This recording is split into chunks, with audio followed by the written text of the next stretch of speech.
बिस्मिल्लाहिर्रहमानिर्रहीम। अस्सलाम वालेकुम। सैयद याहिया हुसैनी एक बार फिर आप देखने वालों की खिदमत में हाज़िर है। और जनाब thank you very much channel को सब्सक्राइब करने का, वीडियोस को लाइक करने का और अपनी राय से हमें आगाह करने के लिए। पाकिस्तान क्रिकेट टीम जनाब न्यूजीलैंड के लिए उड़ान ले चुकी है, जहां ट्राई सीरीज़ क्रिकेट टूर्नामेंट में टीम पाकिस्तान को जनाब बांग्लादेश और मेज़बान टीम से मुकाबला करना है। उधर दूसरी तरफ एशिया कप में नाकामी के बाद होम ग्राउंड पर पाकिस्तान क्रिकेट टीम को इंग्लैंड के ख़िलाफ़ 7 T20 मैचों की सीरीज़ में नाकामी का कड़वा घूंट पीना पड़ा है। और टीम की ख़ास तौर पर मिडल ऑर्डर बैटिंग को लेकर खासी तनकीद की जा रही है। मिडल ऑर्डर बैटिंग को लेकर बड़े सवालात उठ रहे हैं और टीम की मनसूबाबंदी के हवाले से बात की जाए, फ़िटनेस मसाइल के हवाले से बात की जाए, बहुत सारे ऐसे इशूज़ हैं जिनके ऊपर इस वक्त लोग गुफ्तगू कर रहे हैं। साबिक़ क्रिकेटर्स हों, क्रिकेट पंडित हों, मुबस्सिरीन हों, वो सभी ये बात कर रहे हैं। और जब आपकी टीम परफॉर्म नहीं करेगी और आपकी टीम जब लड़कर नहीं हारेगी तो फिर ये सारी चीज़ों का वक़ूफ़ पज़ीर होना कोई अचंभे की बात नहीं है, कोई हैरानगी की बात नहीं है। और इस तरह की चीज़ें माजी में भी होती रही हैं और आगे आने वाले दिनों में भी आपको इन चीज़ों का सामना करना पड़ेगा। बट पाकिस्तान क्रिकेट बोर्ड के सरबराह हैं जनाब रमीज़ हसन राजा साहब, और पाकिस्तान के लिए कुछ 57 टेस्ट मैच और 198 वनडे इंटरनेशनल खेले हैं। 1987, 1992 और 96 वर्ल्ड कप एक खिलाड़ी की हैसियत से खेले।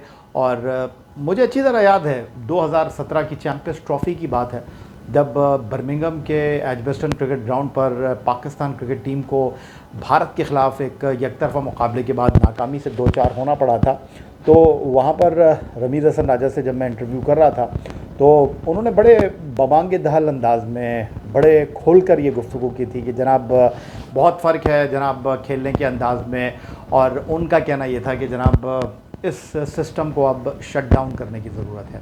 लेकिन फिर इसी टूर्नामेंट में हमने देखा कि टीम ने बाउंस बैक किया। टीम ने जनूबी अफ्रीका को बारिश से मुतासरा मैच में बर्मिंघम में ही शिकस्त दी। फिर पाकिस्तान टीम कार्डिफ में श्रीलंका और इंग्लैंड को हराने में कामयाब रही। फाइनल में हमने भारत के ख़िलाफ़ एक एकतरफ़ा मुकाबले के बाद भारत की बड़ी टीम को शिकस्त दी और ICC चैम्पियंस ट्रॉफ़ी का ताज अपने सर पर सजाया।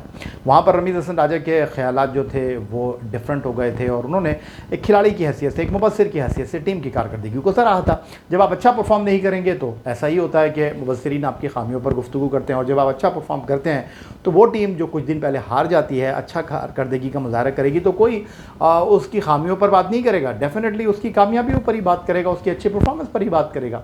लेकिन यहाँ पर रमीज़ हसन राजा साहब एक चेयरमैन की हैसियत से अगर देखा जाए, उनके पलड़े में जाकर इस चीज़ को तोला जाए तो किसी हद तक इस बात को इत्तेफाक करना होगा कि जनाब वो एक चेयरमैन की हैसियत से दबाव को महसूस कर रहे हैं।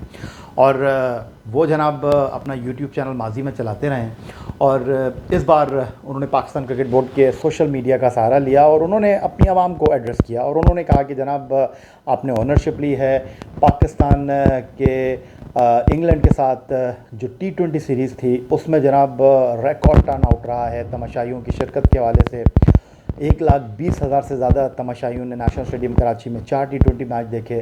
फिर नए आदाद शुमार के मुताबिक 62,000 से ज़्यादा लोग जो थे वो कदाफ़ी स्टेडियम लाहौर में 3 T20 मैचों को देखने के लिए स्टेडियम आए। That's wonderful for Pakistan cricket. और शायकीन क्रिकेट का इस जोश खरोश को देखना इस बात को साबित कर रहा है कि जनाब वो पाकिस्तान क्रिकेट से कितनी मोहब्बत करते हैं। और रमीज़ हसन राजा साहब जनाब इस बात को महसूस कर रहे हैं और फ़ैन एंगेजमेंट के हवाले से वो मुख्तलिफ़ अंदाज में गाहे बगाहे जो है वो उनके साथ गुफ्तगू करते हैं, फ़ैन से बात करते हैं। और उन्होंने कहा है कि जनाब फ़ैन्स को जो है वो इस चीज़ को अंडरस्टैंड करना होगा कि जनाब ये one of the best team नहीं है।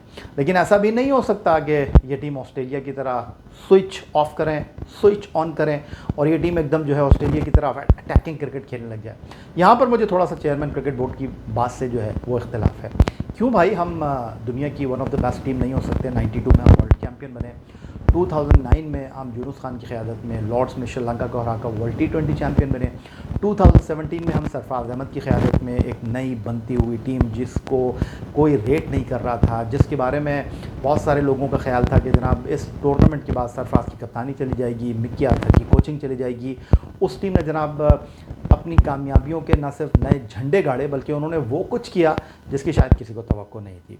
तो पाकिस्तान क्रिकेट के हवाले से हम हमेशा ये बात करते रहे कि जनाब कराची से खैबर तक हमारे पास सिर्फ एक ही खेल है जिस पर हम बात करते हैं, जिस पर हम गुफ्तगू करते हैं, जिस पर पाकिस्तान यूनाइट होता है, जिसके हवाले से हम कहते हैं कि जब भारत के साथ हमारा मैच होता है तो एक ही आवाज़ होती है कराची से खैबर तक, पाकिस्तान जिंदाबाद। तो जनाब वाई नॉट, पाकिस्तान में क्रिकेट का बेइंतहा टैलेंट है, तो कैसे रमीज़ हसन राजा साहब ये बात कर रहे हैं कि जनाब पाकिस्तान क्रिकेट की इतनी ही स्ट्रेंथ है। हाँ, ये बात बिल्कुल दुरुस्त है कि जनाब 2 साल से जिन खिलाड़ियों पर आप बैन कर रहे हैं, जिन खिलाड़ियों को आपने तैयार किया है, ख़ासतौर पर मिडल ऑर्डर में खुशदिल, इफ्तिखार, आसिफ अली और अब आपने हैदर अली को मौका दिया है, वो जनाब उस तरह चिप इन कर नहीं पा रहे हैं, वो जनाब उस तरह टीम की मिडल ऑर्डर बैटिंग को उठा नहीं पा रहे हैं जिसकी उनसे उम्मीद की जा रही है। बाबर आज़म और रिजवान पर हमारी बैटिंग शुरू होती है, बाबर आज़म और रिजवान पर हमारी बैटिंग ख़त्म हो जाती है। तो इस तमाम सूरत हाल का ज़िम्मेदार कौन है? क्या हमने इन चीज़ों को एड्रेस नहीं किया? क्या हमने इस हवाले से मनसूबाबंदी नहीं की? क्या जिस तरह आप गाड़ी चलाते हुए फर्स्ट गियर में गाड़ी चलाते हैं, स्पीड बढ़ती है तो सेकंड गियर में जाते हैं, फिर थर्ड गियर में जाते हैं, फिर फोर्थ गियर में आते हैं। अगर आपके पास ऑटोमेटिक गाड़ी है तो वो अपनी स्पीड जो है वो खुद ही मैनेज करती है, लेकिन अगर आप मैनुअल गाड़ी चला रहे हैं तो वक्त के साथ आपको स्पीड के साथ जो है अपने गियर्स तब्दील करना होते हैं। स्पीड कम करते हैं तो गियर कम करते हैं। इसी तरह किसी भी खेल में, चाहे वो फुटबॉल हो, चाहे टेनिस हो, चाहे हॉकी हो, चाहे क्रिकेट हो, चाहे कोई भी खेल हो, आपके पास सिचुएशन के हिसाब से गेम प्लान होता है कि अगर जनाब आप मैदान में उतरे हैं और सामने वाला आपको वहाँ पर टफ़ टाइम देता है, आपकी पहली चाल नाकाम हो जाती है, तो फिर आप अपने सेकंड ऑप्शन के ऊपर जाते हैं। तो वाई नॉट, हमने ऐसा क्यों नहीं सोचा जिसकी वजह से इस वक्त हमें शदीद तनकीद का सामना करना पड़ रहा है। रमीज़ हसन राजा साहब अब पैरेलल प्लान लेकर आए हैं, या मुतबादिल प्लान लेकर आए हैं, जूनियर क्रिकेट लीग। उनकी सोच के ऊपर कोई तनकीद नहीं कर सकता। इस प्लान के हवाले से बहुत सारे तहफ़्फ़ुज़ात हैं, बहुत सारे इफ़ एंड बट्स हैं।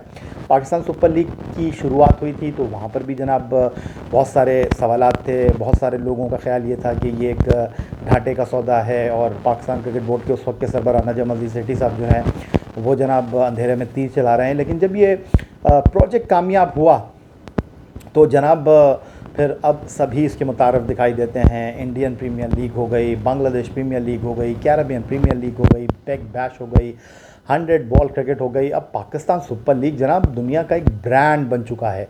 इसकी टीमें जनाब लोग जो है इन टीमों को ओन करते हैं, और इन शहरों के लोग इन टीमों को सपोर्ट करने के लिए मैदान में भी आते हैं। और हमने देखा कि जब पाकिस्तान में सिक्योरिटी के हवाले से सूरत हाल कुछ डिफरेंट थी और पाकिस्तान सुपर लीग के मुकाबले पाकिस्तान क्रिकेट बोर्ड कराची, लाहौर, पिंडी, मुल्तान, रावलपिंडी में होस्ट नहीं कर पा रहा था, तो हमने देखा कि जनाब ओनरशिप ली अवाम ने जाकर कराची किंग्स की, मुल्तान सुल्तान की, लाहौर कलंदर की, पेशावर ज़ल्मी की, कोयटा ग्लैडिएटर की, इस्लामाबाद यूनाइटेड की, इनके साथ अपने आप को एसोसिएट किया और इन टीमों से अपनी मोहब्बत का इजहार किया। और ऐसा होता है, दुनिया भर में ऐसा होता है। लेकिन ये चेयरमैन क्रिकेट बोर्ड का कहना है कि जनाब इस टीम पर आप दबाव नहीं डाल सकते, देखिए दबाव तो आएगा। चेयरमैन क्रिकेट बोर्ड के ये कह देने से कि जनाब इस टीम पर आप ज़्यादा दबाव नहीं डाल सकते, इस टीम के खिलाड़ियों को आप कारकर्दगी के हवाले से जो है ज़्यादा तनकीद का निशाना नहीं बना सकते। भाई जब आप ओनरशिप देंगे फैंस को तो फिर फैंस जो है ना वो टीम को अच्छा भी कहेंगे और टीम की ख़राब कारकर्दगी पर नाराज़गी का भी इजहार करेंगे। तो फिर इसके लिए आपको तैयार रहना चाहिए कि आप भूल गए हैं जनाब 96 वर्ल्ड कप जब चिन्ना स्वामी क्रिकेट स्टेडियम बेंगलोर में हम भारत के ख़िलाफ़ क्वार्टर फाइनल हार गए थे, तो बहुत से खिलाड़ी फर्स्ट फ्लाइट से पाकिस्तान नहीं आए थे। ऐसा होता रहा है और तनकीद का सामना करना पड़ता है। जब लोग टीम के खिलाड़ियों से वालिहाना मोहब्बत करते हैं तो फिर कारकर्दगी में उतार चढ़ाव पर वो गुस्से का भी इज़हार करते हैं। हाँ, ये बात बिल्कुल दुरुस्त है, मैं इस बात को अंडरस्टैंड करता हूँ कि बहुत सारे लोग जो हैं वो आपे से बाहर हो जाते हैं, टेलीविज़न तोड़ देते हैं, घरों पर जाकर पथराव कर देते हैं। ये बिल्कुल ठीक नहीं है। हर चीज़ की एक लिमिट होनी चाहिए और इस लिमिट का तयन कौन करेगा? कुछ लोग होते हैं वालिहाना लगाव करते हैं और एक झलक देखने के लिए जनाब वो मीलों का सफ़र करते हैं। अब आप देख लें कि ऑस्ट्रेलिया में जो आईसीसी वर्ल्ड T20 हो रहा है, काफ़ी अर्से पहले लोगों ने टिकटें ख़रीद ली हैं, होटल में बुकिंग करा दी है, जहाज़ के किराए बढ़ गए हैं, लेकिन वो जा रहे हैं। खेल से मोहब्बत है, टीम के खिलाड़ियों से मोहब्बत है, टीम के साथ वो अपने आप को जो होते हैं तो जा रहे हैं ना टीम को सपोर्ट करने के लिए। तो इन चीज़ों को आप कैसे दूर कर सकते हैं? तो जनाब जो भी नतीजा होगा, जीतेंगे तो जनाब आंखों पर बैठाएंगे। अगर टीम परफॉर्म नहीं करेगी, तवक्कुआत पर पूरी नहीं उतरेगी, तो डेफिनेटली फिर तनकीद तो आपको सहनी पड़ेगी। आप फैंस को इस तरह नहीं कह सकते। हमने देखा कदाफ़ी स्टेडियम लाहौर में जब इंग्लैंड के ख़िलाफ़ 210 रन के हदफ के ताक़ुब में हम उस तरह की कारकर्दगी का मुज़ाहरा नहीं कर सके। पहली 8 गेंदों पर बाबर और रिजवान की विकटें गिर गईं, तो आधे से ज़्यादा स्टेडियम जो है पहले 5 ओवर में ही खाली हो गया था। लोग नाराज़ थे क्योंकि वो इंतज़ार कर रहे थे। एक बात बिल्कुल तय है कि जनाब ठीक है, इंग्लैंड ये सीरीज़ विदाउट अपने जो मुस्तकिल कप्तान है जोस बटलर के बग़ैर जीता। उनके कई खिलाड़ी जो थे वो सीरीज़ में दस्तयाब नहीं थे। उन्होंने जनाब रोटेशन पॉलिसी के साथ अपने खिलाड़ियों को खिलाया, लेकिन इस सीरीज़ का मज़ा आया और हर मैच जो था वो दूसरे मैच से बढ़कर था। कराची का चौथा मैच देख लें, हम सब सोच रहे थे कि जनाब मैच ख़त्म हो गया। एक ओवर में जो 20 से ज़्यादा रन हसनैन ने दिए, उसके बाद उम्मीद नहीं थी कि जनाब इंग्लैंड की टीम ये मैच हारेगी, लेकिन वो फिर 3 रन से हार गए। फिर 145 हमने किए। 5वें T20 इंटरनेशनल में किसी को उम्मीद नहीं थी कि जनाब 145 कैसे डिफेंड हो सकता है। इंग्लैंड की ये वही बैटिंग लाइनअप है जिसने कराची में 199 किए हैं और इसने अच्छी बल्लेबाजी की है। तो लेकिन देखा हमने 6 रन से इंग्लैंड वो मैच हार गया। आमिर जमाल जो अपना पहला T20 इंटरनेशनल खेल रहे थे जनाब, उन्होंने आखिरी ओवर में 15 रन बचा लिए। तो ये क्रिकेट है और क्रिकेट के खेल में कुछ भी हो सकता है। गेम ऑफ अनसर्टेनिटी कहा जाता है, गेम ऑफ जेंटलमैन के इस खेल में हमने बहुत सारे लोगों को जनाब एक दिन में आसमान से ज़मीन पर आते हुए देखा है और गुमनामी से जनाब शोहरत की बुलंदियों पर जाते हुए देखा है। और ये चीज़ तो रहेगी क्योंकि इस खेल में लोगों का जो लगाव है, लोगों का जो जज्बा है, उसको आप साइड में नहीं कर सकते। बहरहाल रमीज़ हसन राजा ने अपने तौर पर जनाब इंग्लैंड के ख़िलाफ़ जो सीरीज़ की नाकामी है उसको अपने अल्फाज के साथ, उसको फैंस के साथ अपनी इंगेजमेंट को देखते हुए कुछ टोन डाउन करने की कोशिश की है, मैं ये कह सकता हूँ।